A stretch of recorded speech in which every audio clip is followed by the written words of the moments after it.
सानाम कोगे जोहार तेहेñ आरो हितल खन बन नेला हितल रेना पेयान हटिñ ओना पेयान हटिñ खन तेहेñ बारे जोखे बन नेला पुइलु जोखे दो हुयु काना पिलचू हपन को बोयहा दुपुलर को हिड़िñ केर जोखे आर दोसर जोखे दो हुयु काना जुरी को हपन को हुयान जोखे तेहेñ दो नोआ बारिया जोखे बन नेला आबो सानाम कोगे बन बाडाया हितल पुथी दो ऑल गुरु पंडित रघुनाथ मुर्मुई ऑल अका नोआ दो अडिगान आसड़ा बिद्दागाड़ करे सिलेबस साताम लेकाते मेनाआ जहाँ जहाँ आसड़ा बिद्दागाड़ करे सानताड़ी ते पढ़ाव हुयु काना आर नोडे जहाँñ लईया नोआ दो मिद सिलेबस साताम लेकाते गिñ लईया जहाँय पठुआ को नोआ सिलेबस साताम लेकाते बांको ᱧᱟᱢ दाड़ियाग काना उनको को नासे गोड़वा को दिशा काते गे नोआ वीडियो को दुñ बनावेया वीडियो पे कुसिया खान दो लाइक शेयर आर सब्सक्राइब का ताबन पे देलान खान हितल खन तेहेñा पुइलु जोखे बनेला ओना दो हुयु काना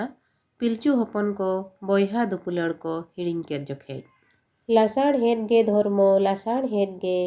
आमा माया माहाड़ा धर्मो लासाड़ हेड गे नोआ दो जोतो खोद रेगे दोहड़ा आमेनते नोडे गुरु गंके लईका तिमिन दिन चो नापाय तेगे पारम इदियेन इना तायम तेदो मेंदो कथा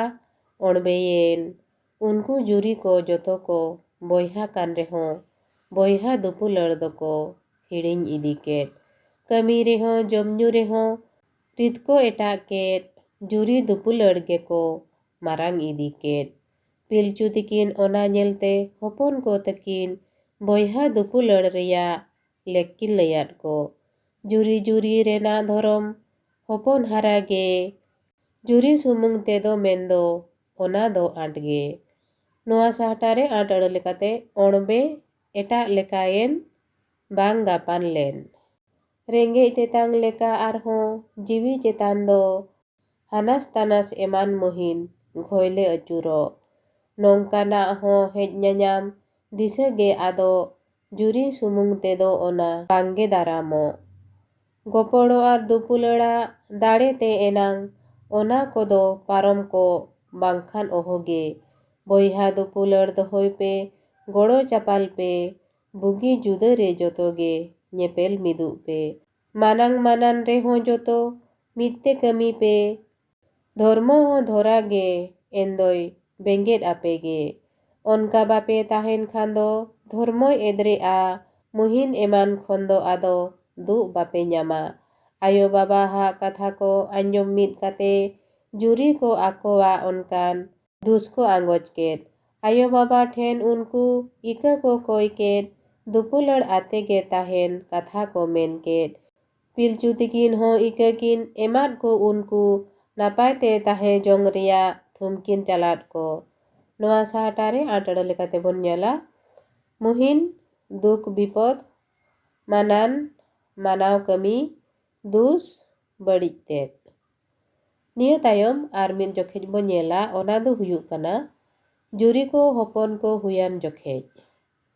नापाय तेगे दिन दो आरहों पारम इदियेन जुरी को हो मिमिद दिजते हपन को हुयान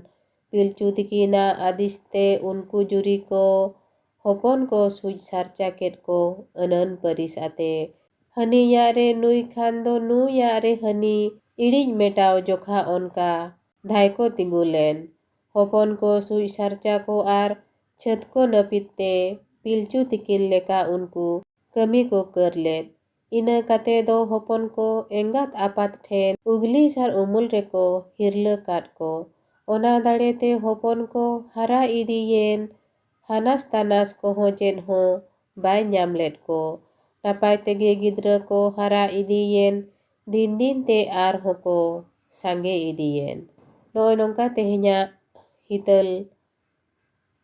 गालोच रे बारिया जोखेज बन आंजम किया आर निया तायम आरहों बारिया जोखेज बन आंजमा दाराय वीडियो रे ओना दो हुयु काना जुरी को जोनोंग इनिñ हिसा एमान तेको लड़ावेन जोखेज आर दोसर जोखेज दो हुयु काना पिलचू तिकिन हाड़ाम खन किन तुड़ुब इदियेन जोखेज मा एनखान तेहेñ दो निनंगे